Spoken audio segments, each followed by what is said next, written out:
Boom. And so we are now live. This is Kaizen Summit. This is our monthly webinar on positive mental health under pressure. And this evening, Mr. Mark Ormond is going to kick us off with this presentation. Thank you all for joining us.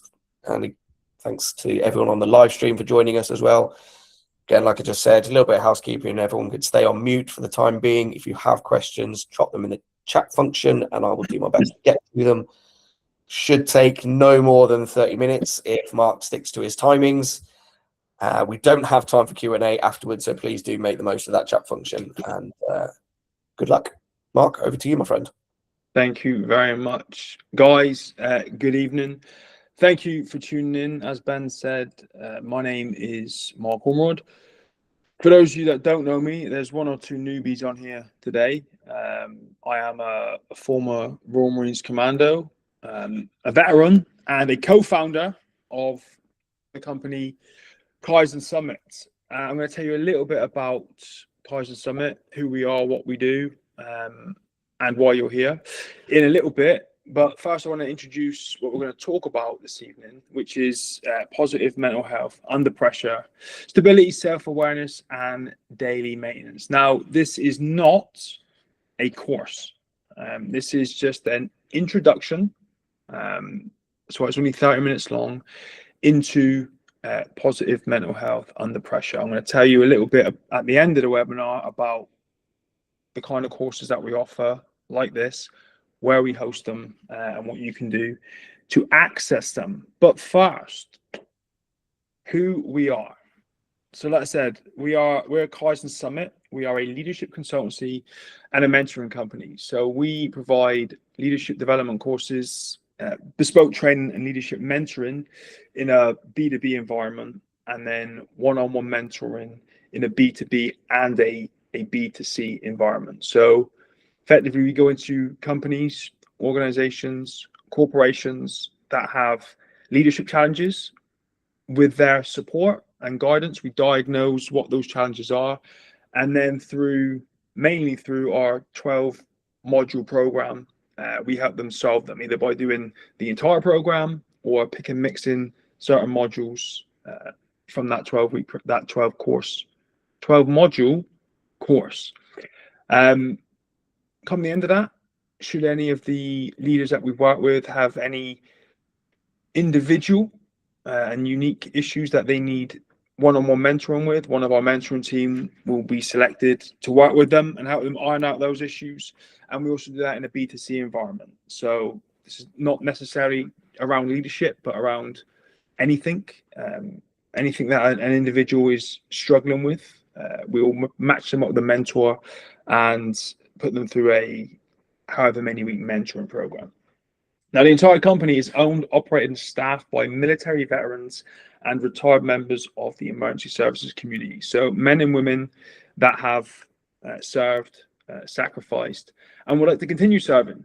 Only this way, this time in a different guise, by taking all of their knowledge, their experience, and wisdom, if you like, that they've gained over the years, and using it to help support others. And we are partnered with a company, they're called Echelon Front. They are our sister organization, if you like. They're based out in the States. They've been doing this for 15 years now. This company was formed by retired Navy. They are what we aspire to be, but we're babies right now. We're in the first 18 months of our journey. But with their help and support, we hope to very soon be at the kind of level that they're at. So why would you listen to us? I've just touched on it slightly just now, but every member of our team is a member of the served military, retired military, or the retired emergency services, and they all have experience leading and operating under pressure. They've got a wide variety of leadership experience, so they've operated at just about every level in those services, every rank that you can think of, all around the world, in every different terrain and environment that you can imagine. So they've gained some valuable knowledge and experience over that time. We teach practical systems, not just theory. And we have real-world experience, like I just said, in applying what we teach in some of the most arduous conditions and environments, and stressful environments in the world. All right, so what are you going to get out of this by the end of this 30 minutes? Well, what I hope you'll get out of it is an understanding of what positive mental health really is. I think there are a lot of misconceptions around it. So we're going to try and dispel some of those myths and let you know what it really is. Hopefully you better recognize the habits and the pressures that affect your mental health in a negative way, so we can address them. You're going to learn practical ways to protect your mental health when life gets heavy, stressful, and the pressure is on. And then you're going to leave with a simple framework to create more stability in your day-to-day existence. But what isn't this? This is not a think positive, happy clappy, virtual high five, hype yourself up kind of webinar. It's not about pretending that everything's okay. It's about understanding how positive mental health is initially built, then how it's protected, but then also how it's maintained under pressure. And that pressure is different for everybody. For some people, that pressure could be getting the kids to school on time, running the house, and then picking up on time.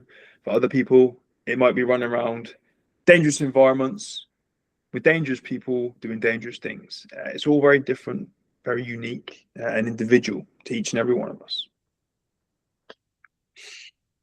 All right, so who is this for? This is for people that want to improve, evolve, and get better, because that's who we like to work with. Victors, not victims.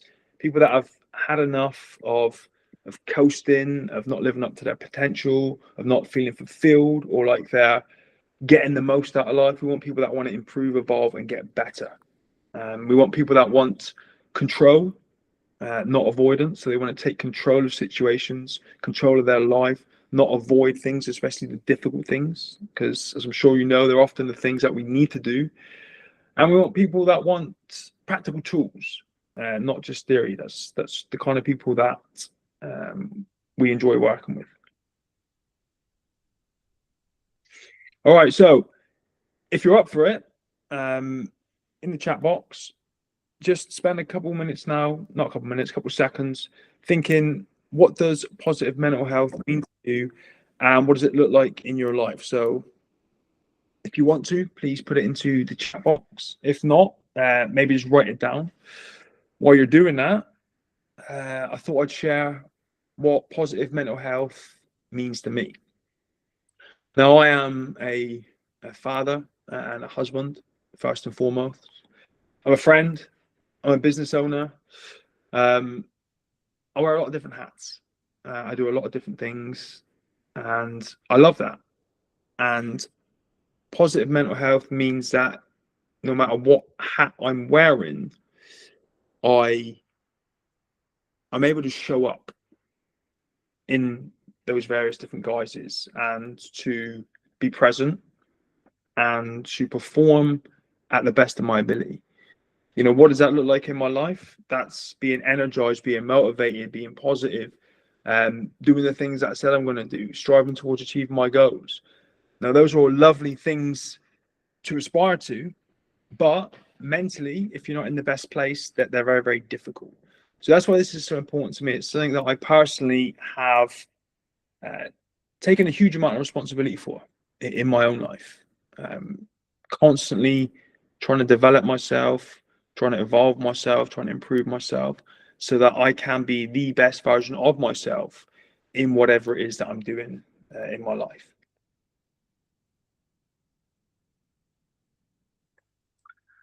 So positive mental health, this is what I said earlier about we're going to dispel some myths about what positive mental health is, what people think positive mental health is. Positive mental health is not constant happiness. I think some people think that it is, and some people maybe even kind of hope that it is. But I think when you step back and you detach and you look at that, that's not only is that not realistic, I don't think that's healthy to be happy all of the time. We want to be in that way as much as we possibly can, but it's just not realistic. Positive mental health to us is the ability to stay stable when things are going crazy and they're chaotic around you. It's the ability to be aware that your positive mental health is taking a bit of a dip. And then it's that ability to adapt to that situation once you've recognized it, and then keep it and bring it back on track. So it's not a personality trait or a mood or the absence of stress. It's the ability to manage your thoughts, emotions, energy, and behavior whilst under pressure. And like I said, that pressure is very individual to each and every one of us. It's very, very different. So I don't think you should ever compare your situation to someone else's. It's individual, it's unique. And that's how we like to encourage people to embark on this journey. And I love this last saying, if you define health as positive mental health as feeling good all the time, then you're going to think something's wrong every time that life gets hard. And we know that it isn't. There's nothing wrong. It's just a normal, natural part of life. Why positive mental health feels so hard to hold on to? I mean, just look at the world we live in right now.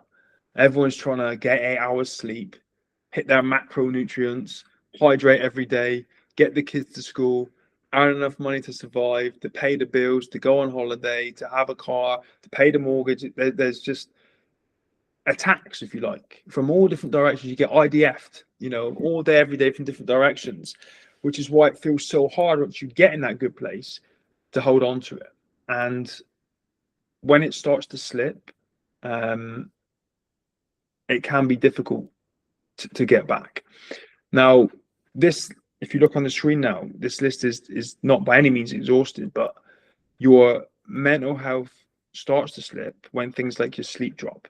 We are recording here tomorrow an entire course on sleep hygiene because it's so important. I'm a massive nerd on it. I won't bore you with the setup I've got upstairs in my house, but it's optimized for quality sleep, quality 7 hours every night. When your stress stacks up, which I just talked about, getting your sleep, hydrating, eating right, paying the bills, getting to work, getting the kids to school. When that stacks, your positive mental health starts to get attacked and to come under pressure. And that's when your standards slip and you start to act in a way that isn't your optimal way. And isolation grows. I certainly do this. I start to pull away from people, from situations, from society, while I try and figure things out.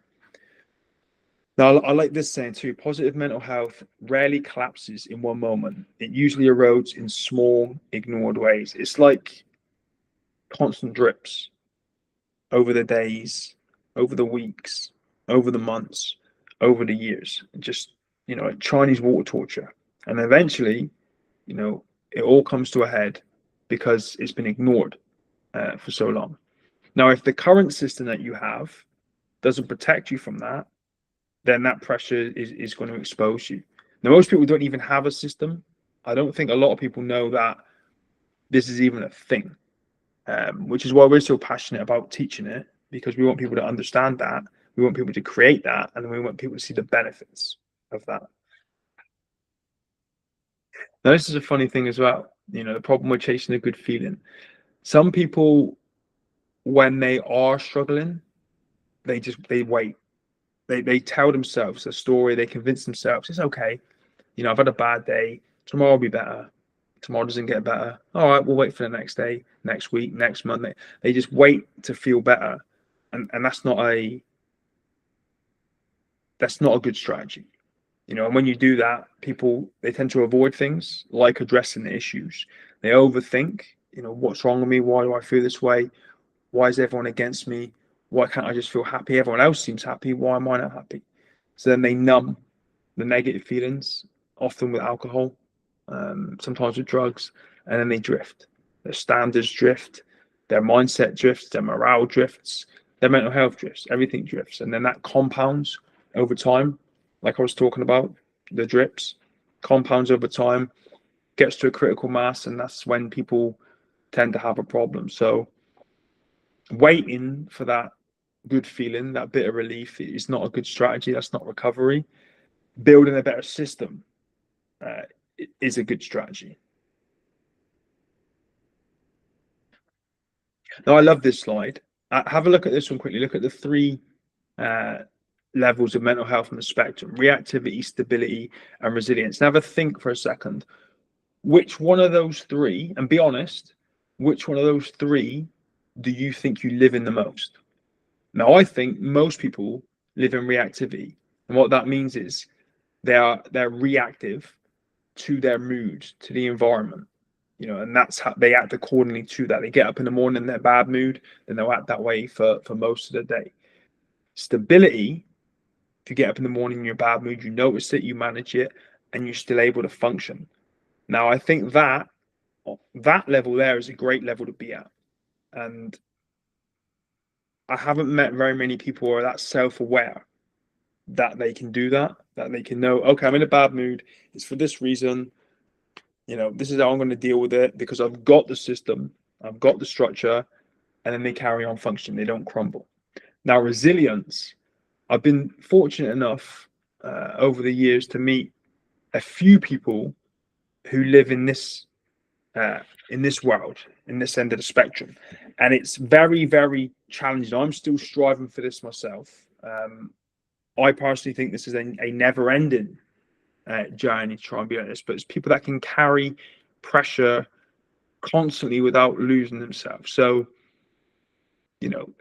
CEOs, presidents, prime ministers, people at the highest level are just constantly under pressure, but are able to deal with it and function with it and move forward with it. It's an incredible thing to strive for. But very few people get that. But stability, that's a great place to live. So most people chase relief, and that's a trap. Instead, you need to build stability, and sustainable growth is built on resilience. So they're almost like steps, and I think most people start, like I said, in reactivity. You need to figure out through the systems and support and accountability how to get up and get as high up that staircase as you can. But what creates that stability? Now, again, this is not an exhaustive list of things. It's just a few things which helps to create that. Sleep and recovery. Again, tomorrow I am going to completely geek out on this sleep hygiene course that we're recording because I've lived this way for years. It's hilarious. When my kids were little, because the whole top floor of my house is full of blackout blinds. They used to get up in the middle of the night to go to the toilet, and you could hear them walking into walls and complaining because it's so dark in my house. I had a sleep system that cooled my mattress to 18 degrees because that was the optimum temperature for me to sleep. I did all these things to help with my sleep and my recovery because of the stress that my body's under as an amputee, to make sure that I, as much as physically possible, was in a good state when I woke up in the morning. Now, movement, exercise. Any of you that know me know that probably 5 days out of 7, I'm doing some sort of physical exercise and some sort of movement. Systems and routines. I've geeked out on this for years. I've got systems and routines for pretty much everything in my life. Yes, it can be boring, but it's effective and I love it. Honest reflection. This is looking at yourself, the successes, the failures, the wins, the losses, being honest with yourself, telling you what wins, what works, what doesn't, what you need to work more on, and what has done well for you. Connection, that's with other people, people that are going to hold you to a higher standard, that are going to hold you accountable, going to encourage you to do the things that you said you were going to do. And your environmental structure, and that's physical and digital. I think that you need to, in life, have a very empowering physical environment. So place of work, people you hang around with, all the things above this, sleep, recovery, movement, all these kind of things, but also your digital environment. Who do you hang around with online? What content do you consume? Where do you spend most of your time? How much do you scroll? All these things. You need to have a very empowering and positive environment, both digitally and in the real world.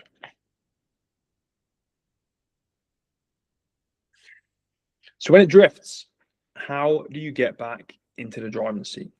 Well, you've got two options. You can wait for life to calm down, which we talked about earlier, which I don't think is a great strategy. Wait for that good feeling to come, get that little bit of relief, but that's not long term.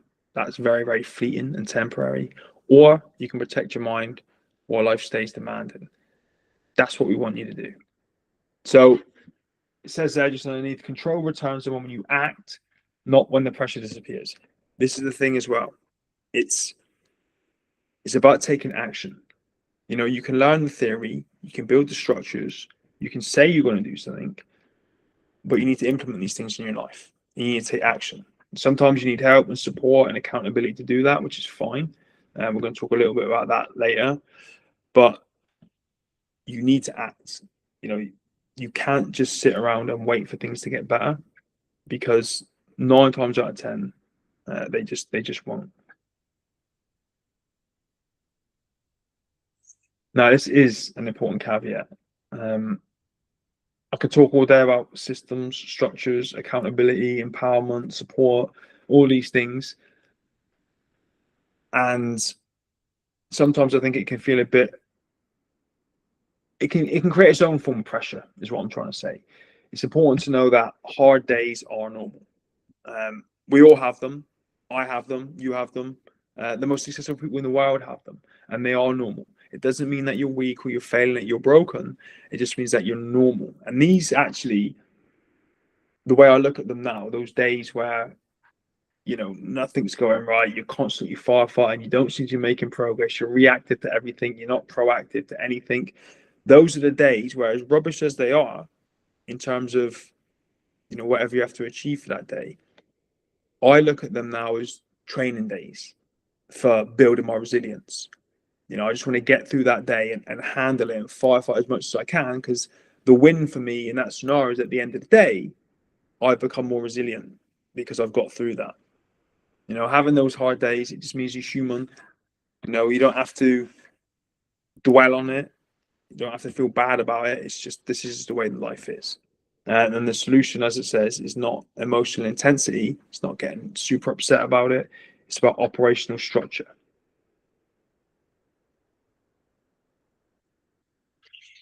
Now, this is an interesting one, I feel, because I spend a lot of time on my own. I travel the world. I spend most of my time in a car. I'm half man, half forward focus, or on a plane, or on a train, or somewhere, either speaking or whatever other form of work that I'm doing. But I'm generally in a vehicle or in a hotel room on my own, and I have to try and maintain my mental health on my own a lot of the time, and it's difficult. And I chose a long time ago to change that and to get a support structure around me to help me when I'm struggling, because of these reasons. When you're on your own, your standards do slip because there's no one around to see them and no one around to hold you accountable. Your excuses that you tell yourself, the lies you tell yourself, they sound logical in isolation when you're on your own. Oh, it's all right, you've had a hard day, eat the donut, don't send the important email, sit down and watch a movie, you've earned it, go have that beer, you've done well today. All those excuses sound logical when you've got no one to tell you they're not, and to keep you on the path. Without accountability, any of the momentum that you've built up can fade, and you can slip back quite quickly, which is probably one of the bigger issues around this whole thing. When people are isolated and they lose that momentum and they don't have anyone to hold them accountability, don't have anyone to hold them to account. And like it says, most people don't lack potential. They lack the right environment. They lack high expectations from others. That may sound a little bit elitist, but it's absolutely essential. And they lack accountability from others. This is one of the biggest things for me, I think, was when I realized that you can't do all this stuff alone, that you have to have people around you that are going to hold you to account to do the things that you said you're going to do. And it's been a bit of a game changer for me in many, many ways.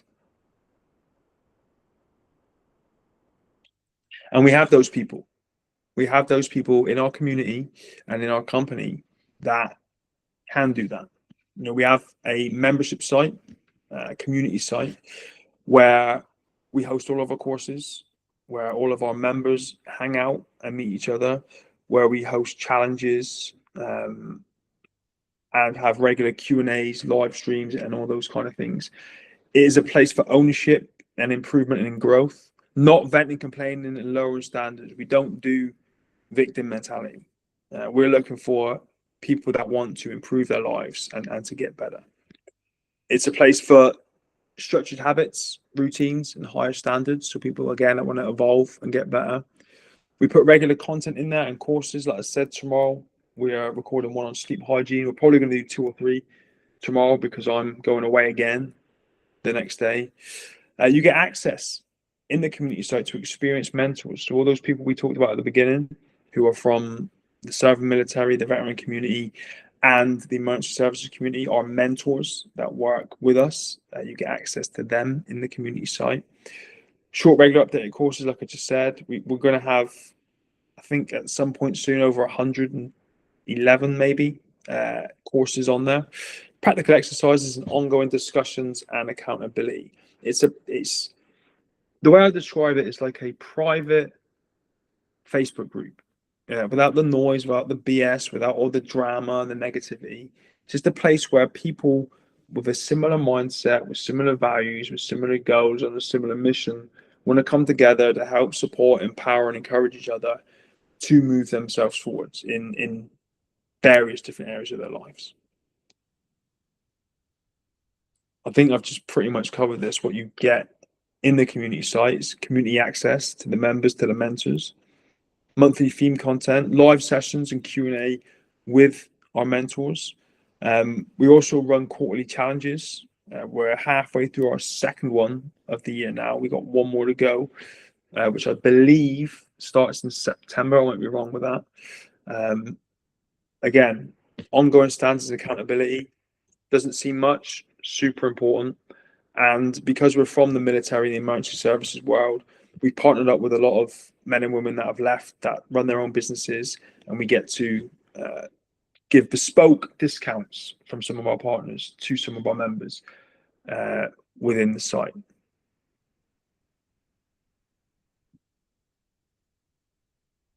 All right, so like I said, this was just a bit of a intro. It's by no means a deep dive, but if this webinar resonated and if you want to learn a bit more, you want to look at the courses, you want an environment full of people that reinforce ownership rather than feeding fear, that promote the victim mentality rather than the victim mentality, then the community site is for you. A very reasonable investment of $9.97 a month, which when I got my calculator the other day worked out was 33 pence a day. So about the cost of a 1/5 of a cup of coffee nowadays. So absolutely worth investment. So if you want to hear more about it, jump into the chat box now, type I'm in, and we'll send you a joining link. And as Ben said at the beginning, unfortunately, because we were sitting for half an hour, we're not going to do any Q&A this evening. But if you have any questions about anything at all, please email info@kazien-summit.com, and we'll send you any information that you need, answer any questions that you have, and hopefully connect with you on the community site.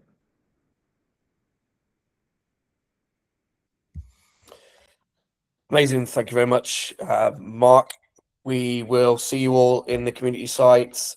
We also have an upcoming webinar on our next Lead with Ownership course, which is on the 13th of May, so only a couple of weeks from now.